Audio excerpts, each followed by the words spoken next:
Hello, नमस्कार और आप सभी का मेरे चैनल कोर्स में फिर एक बार स्वागत है। तो आज हम बात करेंगे एक नए इंटेलेक्चुअल प्रॉपर्टी राइट से जुड़े लैंडमार्क जजमेंट के बारे में। और ये जो जजमेंट है वो यूनाइटेड स्टेट्स ऑफ अमेरिका के सुप्रीम कोर्ट का जजमेंट है और आईपीआर की दुनिया से वाकिफ़ रखने वाले इंटेलेक्चुअल प्रॉपर्टी राइट से जुड़े कानूनी मसलों को जानने वाले ये जजमेंट जो है जिसके बारे में मैं जिक्र कर रहा हूँ, इसे बहुत ही लैंडमार्क जजमेंट मानते हैं और ये एकेडमिकली और लीगल पर्सपेक्टिव से, एनालिसिस पॉइंट ऑफ व्यू से बहुत ही इम्पोर्टेंट जजमेंट है। ये वो जजमेंट है जिसमें पहली बार सुप्रीम कोर्ट यूनाइटेड स्टेट्स ने उनके सामने जो मसला आया उसमें वो उन्हें डिसाइड करना पड़ा कि क्या लिविंग ऑर्गेनिजम्स जो हैं उन्हें पेटेंट किया जा सकता है कि नहीं। That is court has to deal with, that is supreme court of United States had to deal with whether living organisms can be patented। और अपने आप में ये 5 जज बेंच का फैसला था जिसमें मेजॉरिटी जजमेंट से ये व्यू को एक्सेप्ट किया गया कि लिविंग ऑर्गेनिज्म जो है उन्हें पेटेंट किया जा सकता है। 2 जजों का इसमें मतलब है डिसेंट था, लेकिन मेजॉरिटी जजमेंट जो है वो प्रिवेल किया गया, ये मानते हुए कि जो लिविंग ऑर्गेनिजम्स होते हैं उनके बारे में पेटेंट किया जा सकता है। आनंद मोहन चक्रवर्ती ये जेनेटिक इंजीनियर होते हैं जो कि जनरल इलेक्ट्रिक ये जो कंपनी है उससे ये जुड़े रहते हैं, या यूँ कहें कि उनके साथ इनका एसोसिएशन होता है,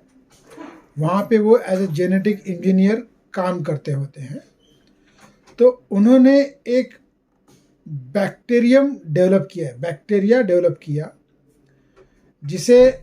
स्यूडोनोमस पुतिदा करके उसे मतलब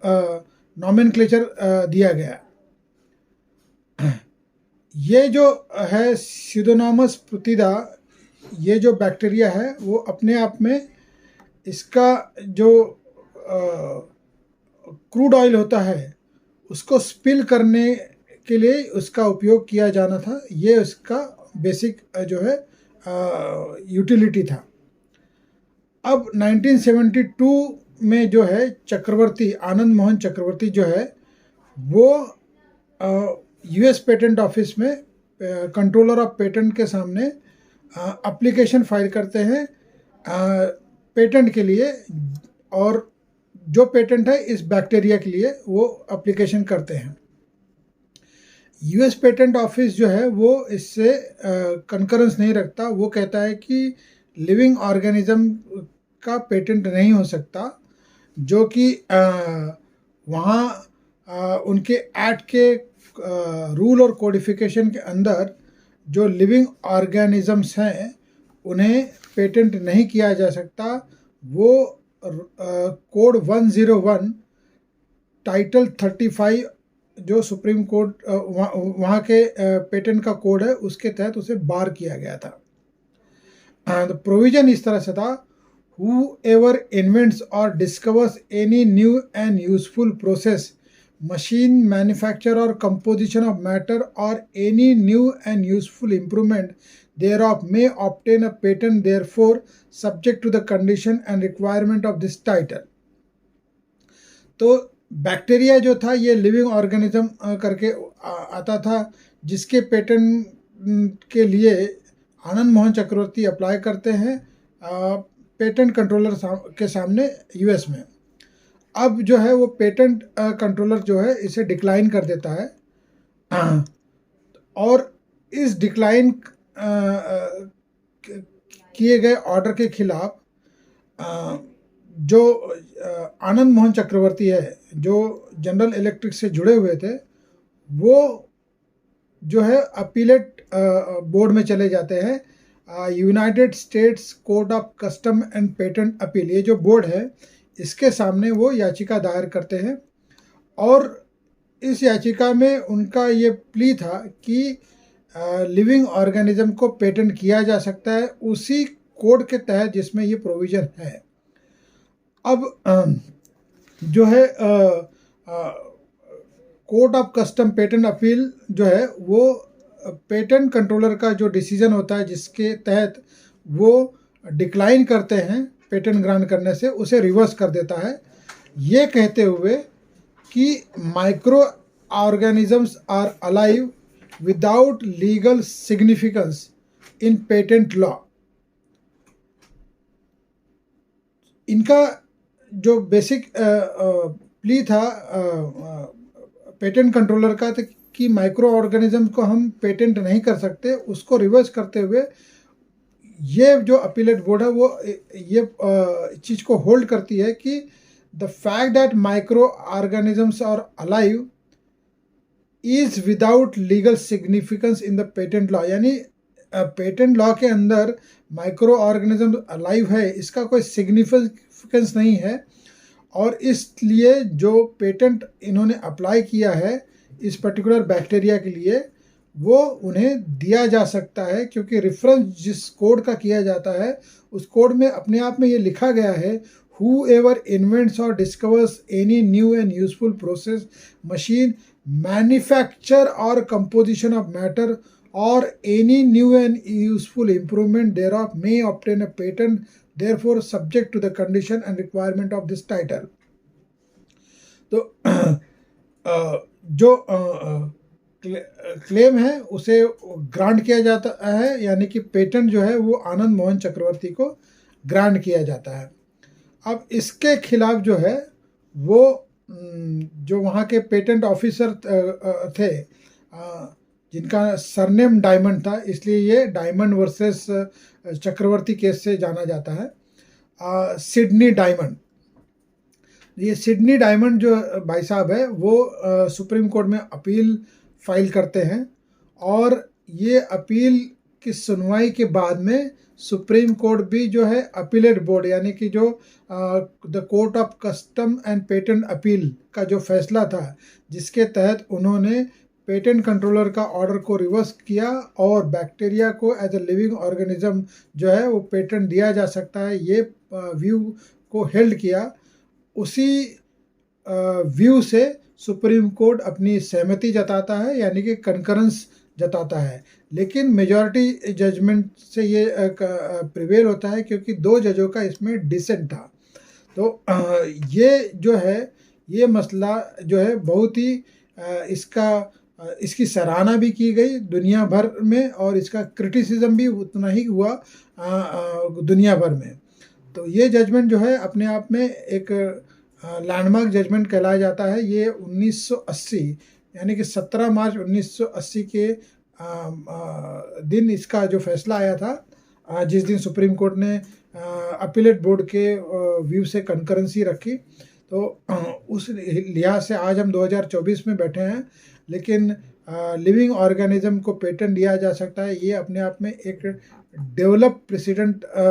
हुआ, और इसको काफ़ी एक लैंडमार्क तरीके से इसे माना जाता है। और पेटेंट के हिस्ट्री में, पेटेंट लॉ की हिस्ट्री में उसके बाद से लिविंग ऑर्गेनिज्म के पेटेंट के बारे में जो भी अर्जियां होती थी उसको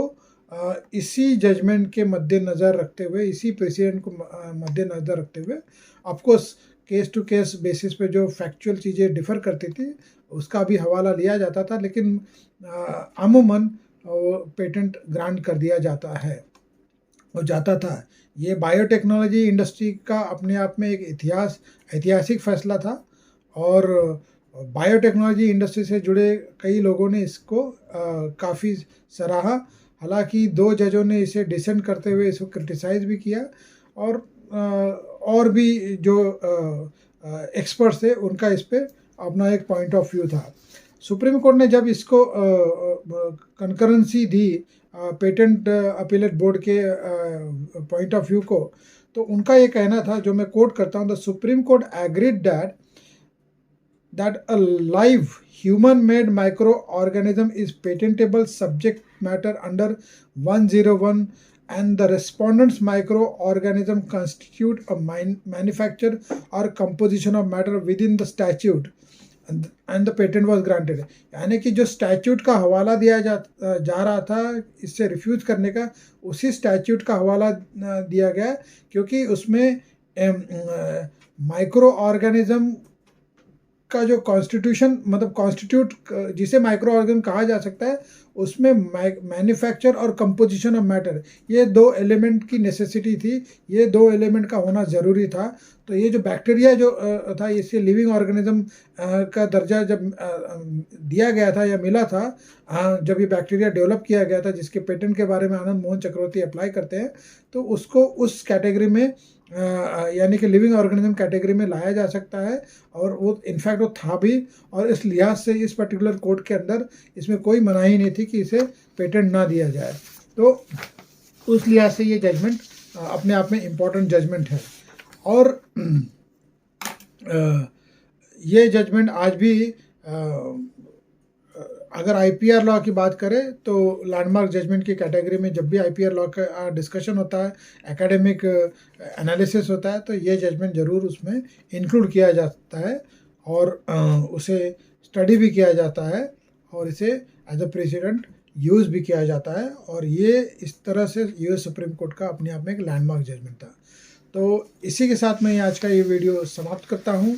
और फिर कल मिलूँगा दूसरे लैंडमार्क जजमेंट को लेकर आपके सामने, जो इंटेलेक्चुअल प्रॉपर्टी राइट से जुड़ा होगा। तब तक के लिए आप सभी से विदा चाहता हूँ और फिर मिलूँगा कल। और आप सभी को ये मैं गुजारिश करूँगा कि आप मुझसे जुड़े रहें। और इसी के साथ मैं आज का ये वीडियो फिर एक बार आपकी सहमति से क्लोज करता हूँ। फिर कल मिलूँगा, तब तक के लिए धन्यवाद। Thank you, have a nice day, God bless you all.